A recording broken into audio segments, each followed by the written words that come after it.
Hi everybody, welcome back to Music with Meg's Violin School. Today we're going over some tips for making a really great tone on the violin. Everybody follow me, it's Music with Meg. So, when I say tone, I'm talking about the sound that our violin makes. Now, producing a good tone is really important for violinists, and it can really take your playing from sounding like a beginner to sounding a little bit more confident and more advanced. It can be quite tricky to get a good tone on the violin, especially when you're starting out.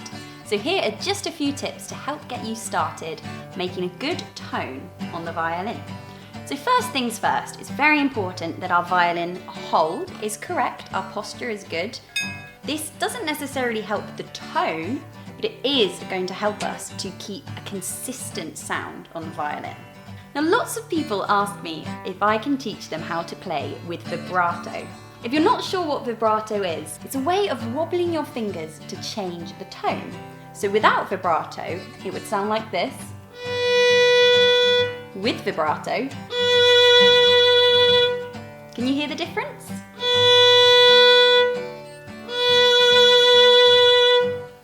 Of course, vibrato is beautiful, but lots of people learn vibrato too early. We want to make sure that our tone is really good before we add something like vibrato on top. Because vibrato isn't going to make that much of a difference to your playing unless you've already got really good technique. So don't try and run before you can walk. Today, we're not going to be learning vibrato.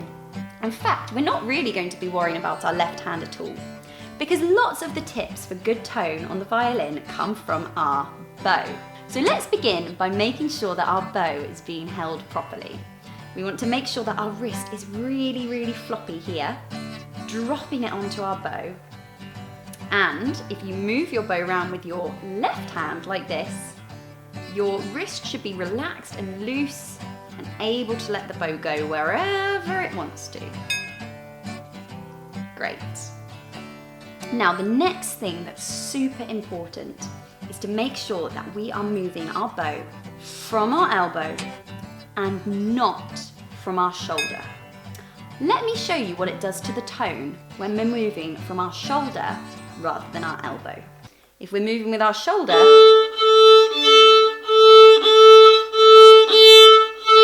as my bow crosses to the fingerboard, the tone changes. Can you hear? Kind of not so good. If I'm just moving from my elbow, my bow can move straight.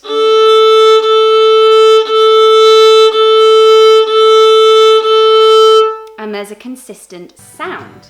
So, really important that we're moving from our elbow.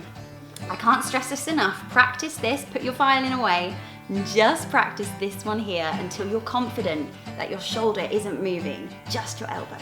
This is going to help you if you think of bowing as an up and down, forwards and backwards motion rather than a side to side.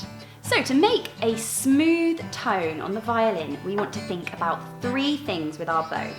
We want to think about speed, we want to think about length, and we want to think about pressure.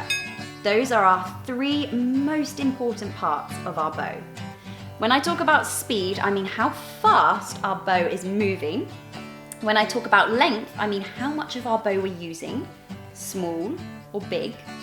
And when I talk about pressure, I mean how hard we're pressing down on the strings. If we're doing a small bow, slowly, with heavy pressure, it will sound like this. Not exactly the tone we're going for. If we go for a long bow, fast, with not a lot of pressure, it will sound like this.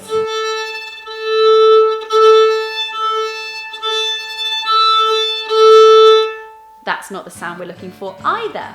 So we want to be playing around with those three things to figure out what's the perfect combination for our violin and our bow. Generally, what we want to be doing is moving fast, long bows, and with fairly heavy pressure. Not too much, but definitely not too light. Like this.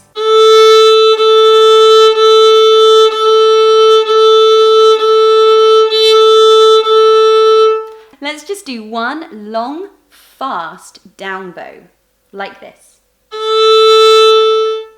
And again. Very nice, here we go.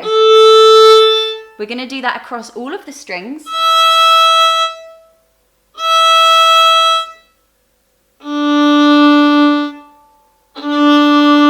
Remember, as you get to the G string, we're lifting that elbow up. This is where your shoulder can move a little bit, but only in this direction.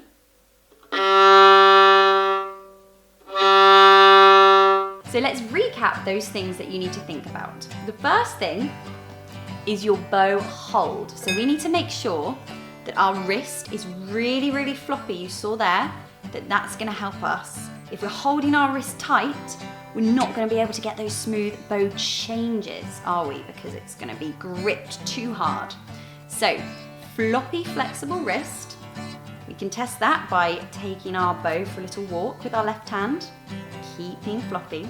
Then we'll pick up our violin and we'll experiment with the 3 principles of bowing.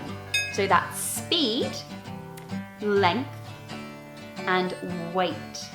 So have a little play around, see how bad you can make your tone by putting really heavy bow, short bow, see if you can really make the worst sound, and then do the opposite and correct it and look for that nice even tone. As always, if you've got any questions or comments, you can leave them in the comments below. Thank you so much for watching, everybody. Happy practicing, and I'll see you next time. Bye!